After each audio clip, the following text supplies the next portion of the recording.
진짜 김치 보쌈 김치다. 와, 이런 두부조림 진짜 오랜만에 먹다. 전 그래서 집에서 밥을 안 먹으니까 이런 반찬 많은데 오면 너무 좋아요. 집이 약간 유일한 식사하는 시간. 맨날 있다면 씻고 바로 생각 됐거든요. 생각 들으면서 고구마 먹고.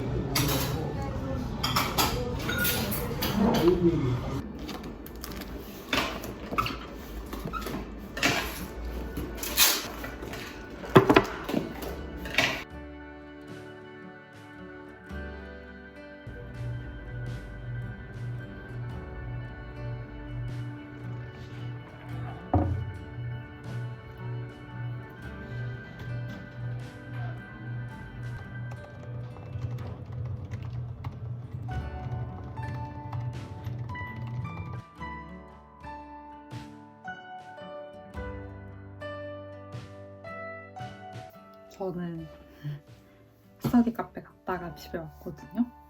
원래 3시까지 오는 게 목표였는데 하다 보니까 너무 빨리 안 끝나서 집 도착하니까 6시가 됐네요. 5시 55분. 원래 첫 차 버스 타고 오려고 그랬는데 버스 정류장을 못 찾겠는 거예요. 그래가지고 집 쪽으로 걸어오는데 버스 정류장이 안 보여서 그냥 걸어왔어요. 오는 길에 또 이 삼각김밥이랑 매운 돼지 김치찜을 사왔습니다. 씻고 자고 일어나서 이걸 먹는 게 목표예요. 빨리 씻고 조금 자다가 빨리 일어나서 할 것도 해야 될 것 같아요. 공부라든지 뭐 책이라든지 그런 게 어느 정도로 되어 있는지 기본 뭔가 되게 학문적으로 이론을 정립한다기보다는 조금 기존의 뭔가 이데올로기 같은 것들을 뭐 정복하는 식의 그런 논문이 있을 것 같거든요. 네. 그래서 내용 정리라든지 기존의 학술 연구가 어느 정도로 진행됐는지 찾아보시면 네. 되고 완전 모르시는 분들한테 저희가 제안하는 그리고 네. 끝날 때마다 해주시면 될 것 같습니다. 네.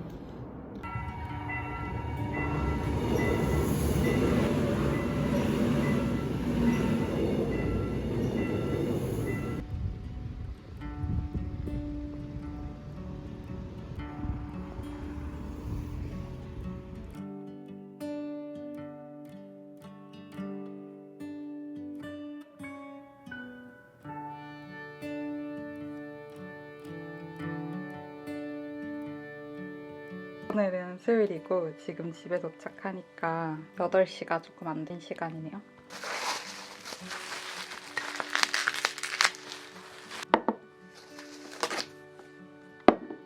제가 다니는 회사 근처에 싱글마켓이 있는데 거기에 이렇게 귀여운 잔이 팔더라고요. 그래서 세일을 하길래 샀어요. 이거 2개 다 해서 4,500원 정도에 산 것 같아요. 근데 사실 제가 물을 워낙에 많이 먹어서 이런 조그만한 잔은 사실 물 먹는 용도로는 잘 안 쓸 것 같고 제가 수경 재배하는 식물들 많이 자랐을 때 조금 가지치기 해주고 따로 키우기 하려면 이런 거 괜찮을 것 같아요. 이렇게 2개 사왔습니다. 제일 편하게 갈아입고 왔고요. 이런과 관련해서 약간 제 생각이 어떤지에 대해서 같이 이야기하면 좋을 것 같아요. 비혼주의자라고 언제부터 생각을 했냐고 한다면 사실 우리 사회에서 비혼이라는 단어가 떠오르는 게 그렇게 오래되지는 않았잖아요. 나는 결혼을 하고 싶지 않아 라고는 계속 생각을 해왔었는데 내가 비혼주의자라고 명명하게 된 거는 사실 얼마 안 된 것 같아요. 저는 어렸을 때부터 쭉 결혼을 하고 싶다는 생각을 안 했었는데 저에게는 결혼을 안 하는 게 너무 당연한 거였거든요. 결혼이라는 것은 국가 제도 중에 하나잖아요. 근데 저는 사람과 사람의 관계에 국가 제도가 엮인다는 것, 사회 제도가 엮인다는 것에 대해서 이해가 잘 안 가는 느낌이 들었고 지금도 그래요. 왜냐면 사실 우리가 일반적으로 사랑하는 사람들끼리 결혼을 한다라고 말하는데 어떻게 그 사랑이라는 걸 사회 제도로 묶지? 새로운 관계로 엮어내지? 라는 생각을 되게 많이 했었거든요. 그 제도 안에서 사람이 조금 속박되고 구속된 느낌을 되게 받았었고, 이거는 굳이 결혼뿐만 아니더라도 제 삶에 있어서 가장 중요한 가치인데, 저는 언제나 제 마음속 깊이 우러나오는 거를 그대로 결정을 하고 싶거든요. 오로지 나를 위해서. 근데 사실 결혼이 있으면 뭔가 내가 이 사람을 좋아하고 너무 사랑해서 결혼을 했는데, 언제든지 사람의 마음이 변할 수 있기 때문에 서로가 서로를 떠날 수 있다고 생각을 하거든요. 근데 이혼을 하고 난 뒤에 많은 제약들이 있고 사회적인 시선도 있고 통념도 있고 낙인이 있는데, 그거를 사회적으로 극복하지 않은 채 결혼을 강요하는 건 정말 있을 수 없다고 생각을 해요. 헤어지고 싶은데 결혼을 해서 헤어질 수가 없네? 약간 결혼이 어쨌든 헤어짐의 장애물이 되는 거죠. 내가 원하는 결정을 함에 있어서. 그래서 그게 너무 뭐랄까 너무 끔찍한 거예요. 그렇게 구속된다는 것 자체가. 요즘은 그렇게 많이 물어보는진 않는데, 뭐 가족들, 친척들 만나면 내 남자친구 언제 데리고 오고 언제 시집 갈 거냐고 물어보면 전 결혼할 생각 없다 그러면 진짜 100이면 100다 이렇게 하거든요. 그러는 애들이 제일 빨리 시집 간다고. 내가 이렇게 내 삶의 방향성에 대해서 결정을 했고, 뭐 이 결정은 사실 제 삶의 가치관이 변화됨에 따라서 바뀔 수 있다고 생각을 해요. 근데 내가 내린 결정을 왜 타인이 내 삶을 대신 살아줄 것도 아닌데 왜 타인이 그거를 마음대로 바꾸지? 너무 신뢰라고 생각해요. 그리고 또 그런 말도 있잖아요.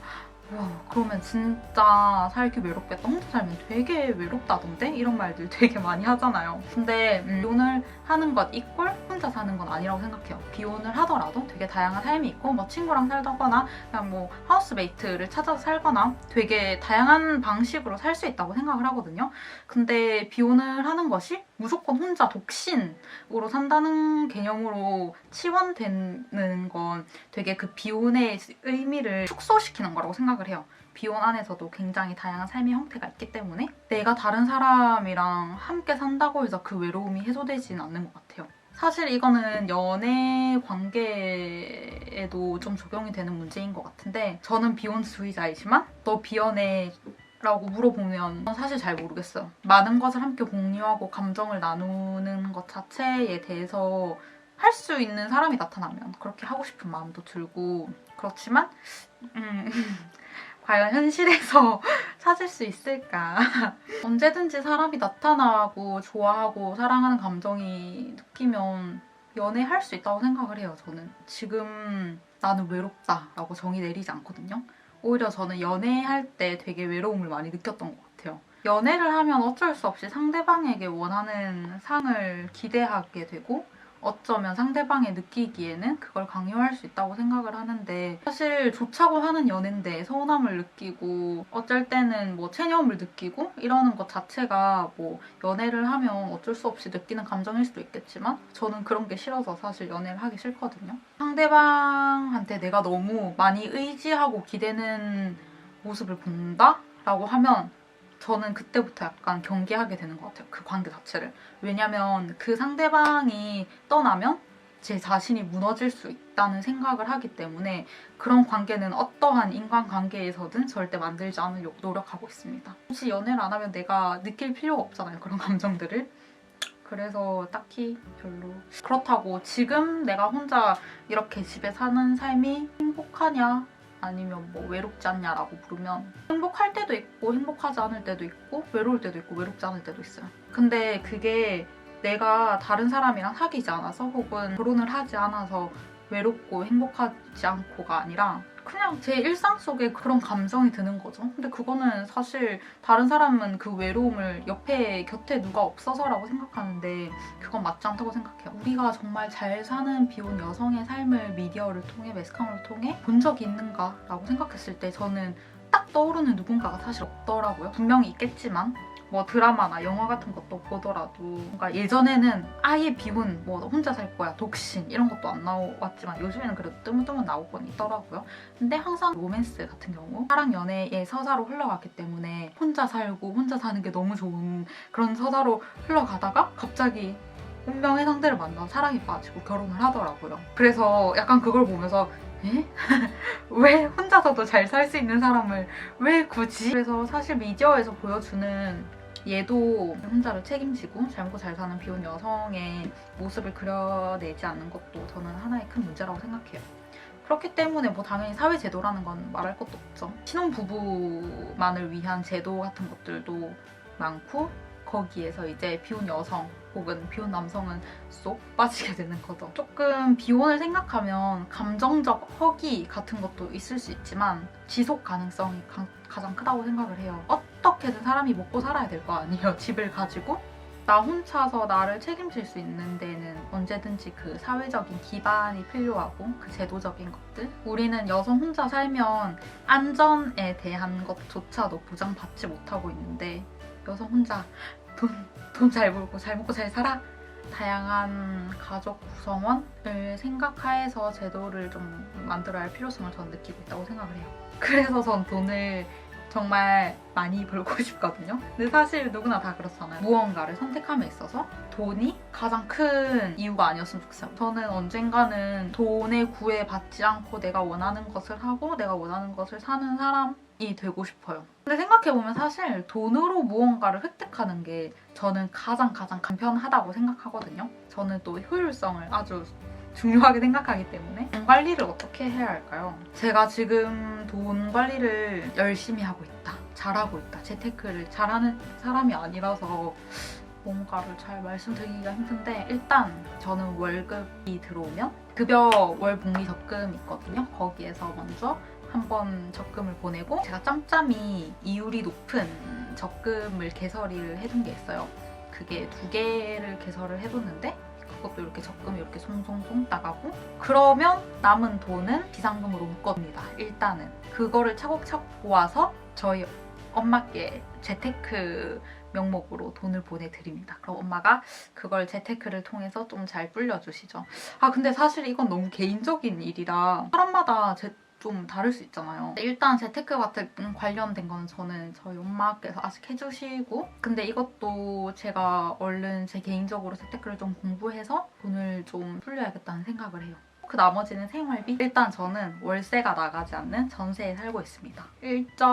1.5룸이라고 하는 주방 분리형 원룸에 살고 있고요. 2년 계약으로 들어왔고 들어온 지는 1년 반 조금 안 된 것 같네요. 확실히 월세를 내는 것보다 전세로 해서 월세를 조금 아끼는 게 진짜 좋은 것 같아요. 제 소개를 간단하게 드리면 비영리 단체에서 프로젝트 매니저를 맡고 있고 그리고 그와 동시에 4학년 2학기를 다니고 있는 대학생입니다.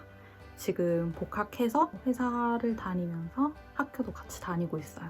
그래서 회사 측에서 되게 많이 배려를 해주셔가지고 틈날 때마다 온라인 강의 열심히 듣고 있고 그렇게 지내고 있습니다. 그래서 제 요즘 하루는 일과는 아침에 눈 뜨면 회사 가서 뭐 실시간 강의 있을 경우 그때마다 강의 듣고 뭐 녹화 강의일 경우에는 이제 회사 마치고 일 끝나고 집 와서 녹화 강의 듣고 과제하고 뭐 이러다 보면 새벽이 되더라고요. 제가 일을 시작한 지는 사실 1년 반 정도 됐고 그때는 사실 마음이 어땠냐면 내가 아직 졸업도 안 했는데 내가 돈 버는 거면 그 돈 버는 거 나한테 다 써도 된다. 왜냐면 난 아직 졸업을 안 한 학생이기 때문에 라는 그런 생각으로 조금 생각 없이 돈을 조금 쓰긴 했거든요. 그래서 뭔가 물론 저축은 하지만 워낙 벌어들인 돈이 적었기도 했고 그래서 그냥 내 스트레스 조금 푸는 생각으로 사고 싶은 거 하고 했어요. 월급에 반은 저축은 계속 쭉 했고요. 즉 어떤 삶을 살고 싶은지 제가 제 스스로에게 던지는 질문이기도 하고 또 제가 많은 비혼을 결심한 비혼 여성분들에게 조금 궁금한 지점이에요. 좀 목표가 있으면 힘들고 방황할 때도 그 목표 지점만 있으면 어떻게든 찾아갈 수 있다고 생각을 하거든요. 그래서 내가 어떤 삶을 살고 싶은지는 저 또한 계속 알아가고 생각해야 하는 지점이고 또 많은 여성분들의 삶의 목표가 무엇인지에 대해서 제가 조금 많이 궁금합니다. 곰곰이 생각을 해봤거든요. 내 목표가 뭔지. 근데 목표가 되게 많았어요. 일단 저는 돈이 많은 삶을 살고 싶고요. 제가 결정한 거에 대해서 흔들리지 않고 조금 쭉 밀고 나갈 수 있는 삶을 살고 싶어요. 그게 비혼이라면 비혼이 될 수 있고 되게 삶의 여러 방면으로 적용이 될 수 있을 것 같은데 저는 좀 제 스스로의 과신일 수 있는데 전 제가 머릿속으로 한 결정 결심 같은 거에 대해서 굉장히 많이 믿는 편이거든요. 어쨌든 내가 나 스스로를 위해서 최선의 결과를 낸 거고 정말 오랜 고민 끝에 낸 결과고 머릿속으로 그렇게 결정을 했다면 사실 감정이 잘 안 따를 수도 있잖아요. 그거를 좀 잘 해나가는 사람이 되고 싶어요. 저는 제 삶에 있어서 비혼이 정말 옳은 결정, 제 스스로에게 맞는 결정이라고 생각을 했고 근데 사실 감정적으로 언제든 그게 조금씩 바뀔 수 있잖아요. 제 감정보다는 조금 제 머리를 따라서 나를 위해서 내린 결정을 통해서 그걸 계속 밀고 나갔으면 좋겠고 이게 어떻게든 인간관계에 대한 결정일 수도 있을 것 같아요. 뭔가 내 머릿속으로는 나에게 부정적이야. 내가 더 이상 행복하지 않아. 그렇기 때문에 내는 게 맞다고 이미 머리는 다 알고 있다고 생각을 해요. 그렇게 결정을 하는 걸. 근데 사람 마음이 쉽지 않잖아요. 그렇게 끊어내기가. 저도 그런 경험이 있고 또 많은 분들이 그런 경험이 있다고 생각을 해요. 그렇지만 어쨌든 나를 위한 결정을 했기 때문에 그거를 조금 감정적인 걸 조금 배제하고서라도 나를 지켜낼 수 있는 방향으로 나아가는 게 좋겠다라는 생각을 했어요. 여러분은 어떤 삶을 살고 싶으신가요? 여러 가지로 어려움이 있겠지만 그거를 다 극복하고 본인을 위한 삶을 살았으면 좋겠어요.